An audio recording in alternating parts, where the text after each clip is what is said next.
Music still to come, KRS-One in Harlem, but first, let's take a look at this. You find yourself coming out of any party or club or rave, you know that you're going to get papered with flyers advertising another party. Some of the artwork on this is so cool as well. People have taken to collecting them. You can find them actually being published in books, and some people are even trading the flyers on the web. So what started off as just cool art advertising a party has turned into big business. The new music takes a look at the state of the art in flyers.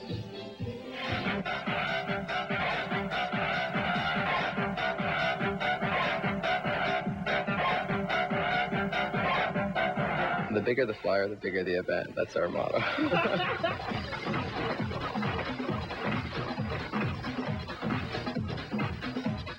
80% I think it's more like spacey things, like universe, galaxy, planets. The music is very, very futuristic.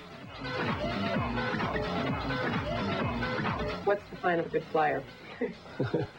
Good 3D animation and no spelling mistakes.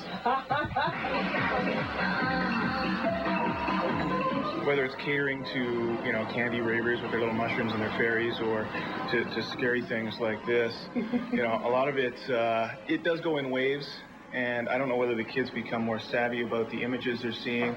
They seem to expect a little more than just stealing an image off the internet, and oh, did I say stealing? Yeah. We like to put a lot of effort into ours. We create as many images as we can from scratch.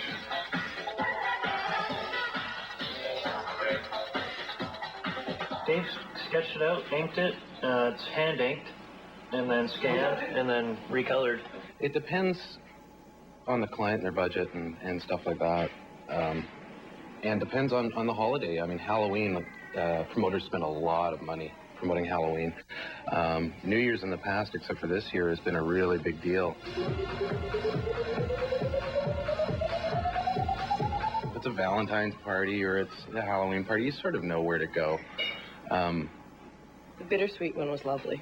Bittersweet. That was a little dark. Exactly. That's why I liked it.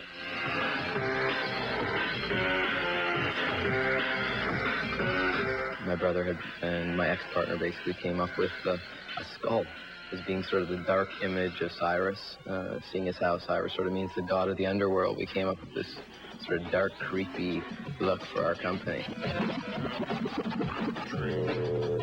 Has anyone ever spelled your name wrong on a flyer? Yeah, they put a wretched H in there, and I hate that. John the dentist. It's like, no, John. It's just Jon. It's really not a difficult concept to grasp, I learned how to spell from Rave flyers. That's scary. Funk is, P-H-U-N-K. Your basic early designs in Rave we were first doing, where the big thing was fractals. Right. And, it was all rainbows and unicorns and all that kind of stuff. Mushrooms, magic mushrooms and all that kind of stuff. And now it's progressed into, the pure cyber sort of side. Yeah. And then it goes from there. And I think the influences from all the different designers from all over the place, like in England, in here, the States and stuff, all sort of blend into each other because they sort of see each other's designs. And then they take that and you just sort of let your imagination kind of run wild and go with that.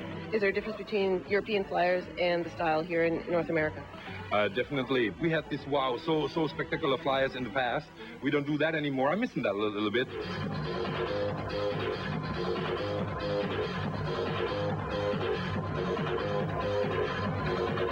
Things sort of went through a phase of growth. I mean, flyers weren't always big. Yeah. At the beginning, when we were only doing parties for 400 people or 500 people, you weren't spending $10,000 printing a flyer. Okay. The design of them's costing a little bit more. Right. But the actual printing, you're still, you spend $2,000 on a small party, $5,000 on a big one, and $10,000 on a huge one. Okay. That's always been the way it is.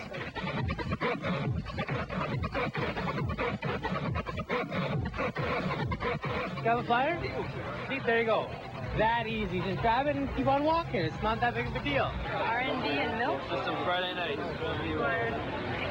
If the flyer is really detailed and well designed, then I'll keep it as like a momentum, pretty much. And I definitely have flyers from like the sickest parties I've been to.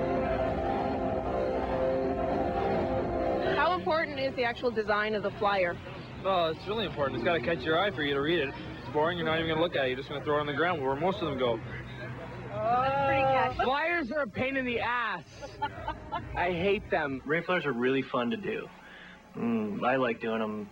Every chance I get to do one, it's a good day, really. 'Cause it gives you a chance to do something out of the norm on a consistent basis, which keeps you fresh in your normal, regular designs.